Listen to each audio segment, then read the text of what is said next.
फरमाइश माँ जान की सीरीज। नमस्ते मैडम, हम उपेंद्र अनुज बोला तानी बड़का गांव से। तनी एगो गाना सुनावल ना जाओ, हाथ में लेके भांग के गोला, जवन हमरो बियाह करा दे बाबा कैसेटवा में आइल बा। अच्छा, क्या आपको ये गाना पसंद है?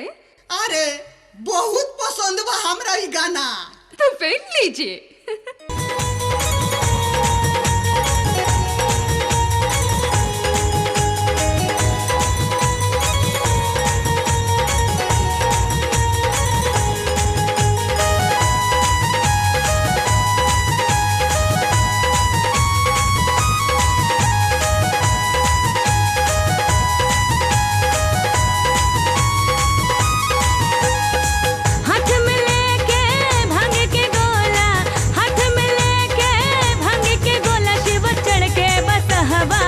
चल दिहले शिव चढ़ के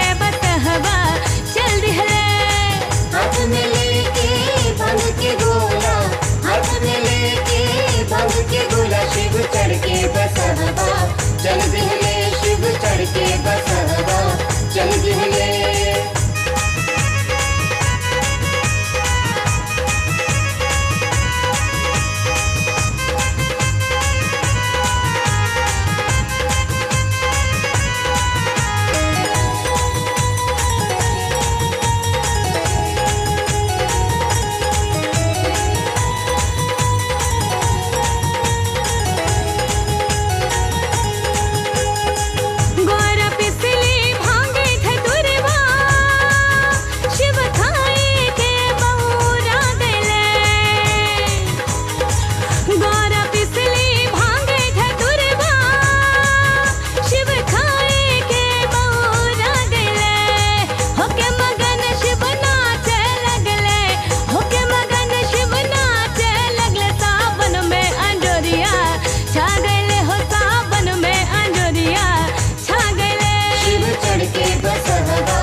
चल दिहले शिव चढ़ के बसहबा, चल दिहले।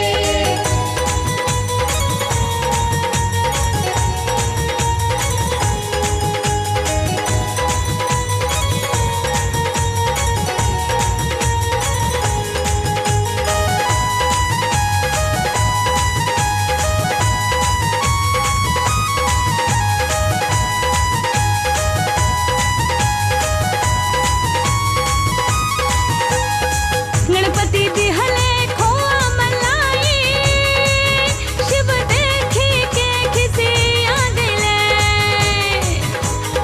गणपति दिहले खोआ मलाई, शिव देखी के खिसिया दिले। गौर दिहले गाजा चिलम, गौर दिहले गाजा चिलम, शिव पी के चिलम मुस्का दिहले, ओ शिव पी के चिलम मुस्का चढ़ के बसहबा, चल दिहले शिव चढ़